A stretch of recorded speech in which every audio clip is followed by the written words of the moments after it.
সবাইকে নমস্কার। শুভ সকাল। আজকে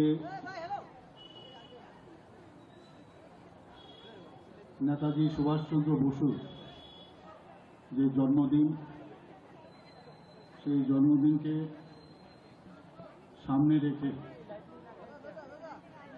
যে নেতাজি সুভাষ বিদ্যানিকেতনের যে মূল অনুষ্ঠান বর্ণাঢ্য শোভাযাত্রা আমরা ছোটবেলা থেকেই দেখে আসছি।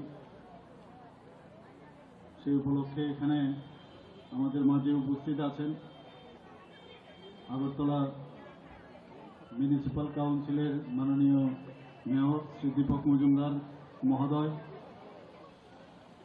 এই স্কুলের ম্যানেজমেন্ট কমিটির যিনি সভাপতি এবং বিশিষ্ট সমাজসেবী শ্রী রাজীব ভট্টাচার্য মহোদয় এবং ভাইস প্রেসিডেন্ট এই স্কুলেরই ছাত্র ডক্টর দিলীপ কুমার দাস মহোদয়, এখানে আমাদের 20 নম্বর ওয়ার্ডের কর্পোরেটর শ্রীমতী রত্না দত্ত